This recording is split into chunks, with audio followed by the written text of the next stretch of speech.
Walgreens, Boeing, and equal payday is what TheStreet's columnists and editors are watching. I'm Catherine Ross, live at the NYSE with Jim Cramer. Jim, investors have a lot to think about. Let's start with Walgreens. What do you think of this quarter? I mean, CVS, which is owned by Action Alerts, Larry Merlot lowered the boom on his own business not that long ago, which is why the stock went down a lot. And we're going to probably talk about that next week on our call. I talked about it last time. Look, when you get things wrong, I make a lot of calls. You're going to get things wrong.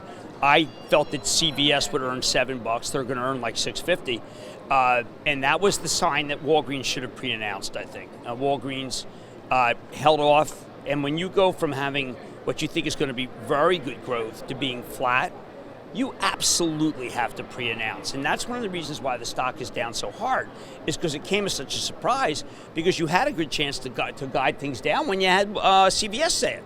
So that's why it's so shocking. So every business line was bad. Why didn't they follow CVS's? Why didn't they pre-announce?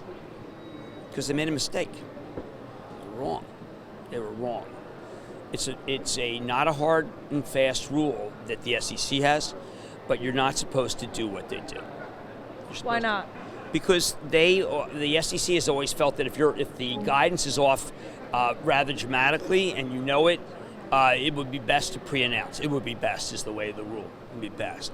Obviously, you're not going to get in trouble, but I saw Walmart once do it, and it is painful because Walmart did it deliberately. They had to take their guidance down because of what they were doing on the web. This one is just unconscionable to me. It's just terrible. I feel badly for anybody who owns it, but look, we've made a mistake with CVS because this industry. The front of the store is doing quite poorly, and the back of the store is not doing that good. And the reason why we like CVS is because they've taken care of that by buying Aetna. Walgreens did not do that. Walgreens held tobacco, too. They kept tobacco, and I think that's disgraceful. Why shouldn't they get rid of tobacco? How can they not? It's disgraceful. When do you think that they should get rid of it? Yesterday. Okay, let's incorporate the viewers here, because I'm sure that these guys they might have shares of Walgreens. So with that, what should they be doing? You know what? I have to do more work. Candidly, I was on TV, and I have to read the conference call. One of the things that is the problem with what I do is that I can't opine on the morning conference calls because I'm on TV. So I have to do that later. Well, I can give you a quote. The CEO said that this was the worst quarter since Walgreens joined up with Boots Alliance, and I'm wondering, what do you think of that? Why didn't they take evasive action like CVS did and come up with something to reinvent the company? I mean, that's what Larry Merlot did. He reinvented the company as a health company, and he brought on what I think is a very, very good team at Aetna.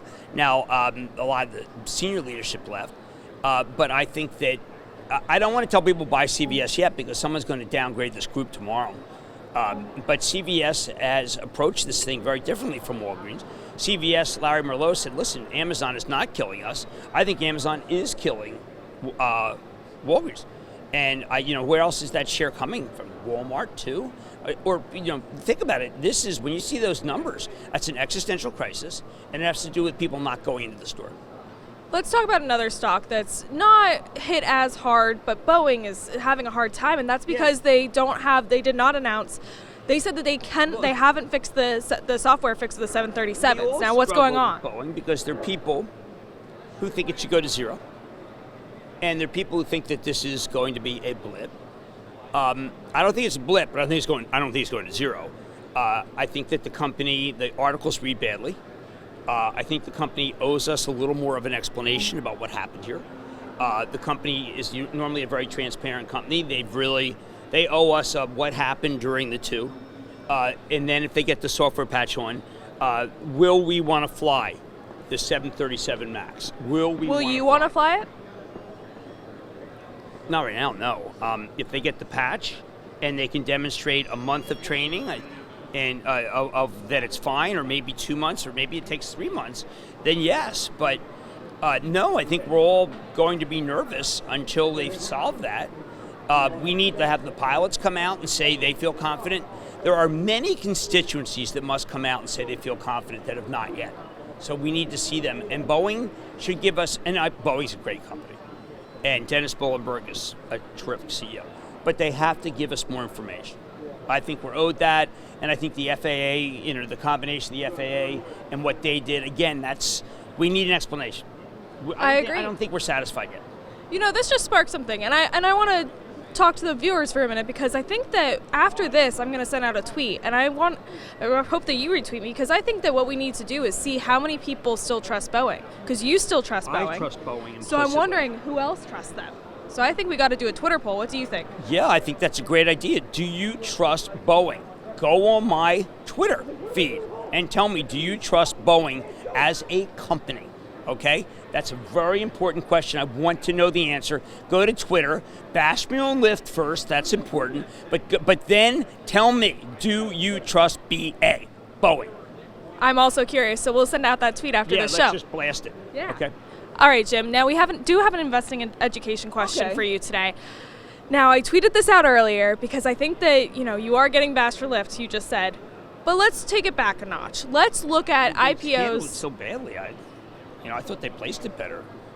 I can't have this syndicate desk screwed up. I thought they did a good job. And when I said that 87 was a good price, people were talking about it opening at 100. That would be 100 would have been. And a you total said, disaster. hell no, do not. No, I mean, people, you can always hang somebody else and say, oh my God, he said buy it at 87. I think people don't realize at that very moment, people were talking about opening at 100. That would have been horrendous. By the way, Boeing's up. That's important. Boeing's up. That is People important. I believe. didn't see that. But do you believe in Boeing? People believe in Boeing. I remember when my father always talked to me about how he cheered when he saw the B-29s after seeing the zeros in the sky. So keep that in mind. All right, now the investing education question, Jim. After an IPO, Hot today. Yeah. after an IPO and the stock comes in hot, what should you do? How can you see the hype versus long-term Well, value? I mean, look, if the stock is well above where it was priced, I think you got to go. You got to go. If you got 100 shares or 200 shares, you should go. What the hell's wrong with J&J today? That's just what you do. And, take the profit, because it may never get back up there. Or you can think about Facebook, and it went all the way down before it came back. But if it's not a hot, like, you remember, we liked Yeti. That wasn't hot, and that was good. We look for the non-hot ones. But if you get a little stock on one of these and they open up huge, the lesson of Lyft is take the profit. Bulls, bears, and pigs. Bulls make money, bears make money, and pigs get slaughtered. There's your lesson. Okay, let's talk about your J&J. Pissing me off. God, I'm sorry. Let's talk about your real money column from yesterday evening, because you talked about 5 stocks to watch. Yeah. What are those 5 stocks? Well, I mean, those were the top performers in the Dow. Apple. That was no price cut. There was no price cut. It was the VAT got cut in China. That's all. That story was wrong, okay? Cisco is amazing, and that's because both raw costs are going down, DRAMs, and there's movement to subscription with software defined is working out so well. Their acquisitions have all been pretty well, I'll say all have been terrific, some better than others.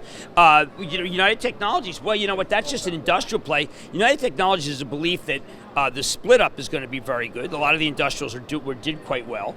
Let's see, Apple.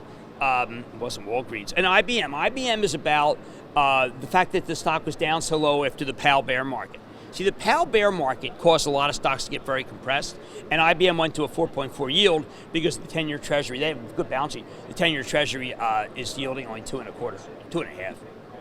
Now, you said in the column that we need a China deal. But what happens if we don't get a China deal? What happens to these 5 stocks? Give up their growth. Now, remember, the movement yesterday was, as I did a piece in Real Money today, was really because of China, not because of the United States PMI. Because of belief that the PMI is great, and then if you get a trade deal, then China's coming back. I interviewed Jim Fitterling, who's the CEO of Dow Chemical this morning. He's very confident China's going to come back.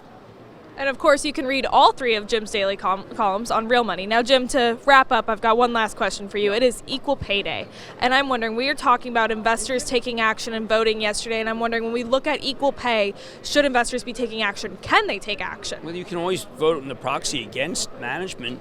Every management in the country should do exactly what Mark Benioff did. He heard he was not giving equal pay. He went into his computer and he changed everybody who was entitled women. Everybody who had entitled women got exactly what the man got. Just changed Just change it. And that was right. That's what equal pay is about. Sally Krawcheck also agrees with that. All right, Jim, thank you for joining me. And if you're watching us on Facebook, or on TheStreet.com, we're now jumping over to our Action Alerts Plus members-only show. Jim will be sharing more of his thoughts on Dow DuPont and more holdings in his Action Alerts Plus portfolio. You can check it out at ActionAlertsPlus.com. Now, of course, I also want to remind everyone that The Street has a live retirement event in New York City on April 6th, and it's not too late to get your tickets. Just go to www.thestreet.com/retire. Thanks, guys.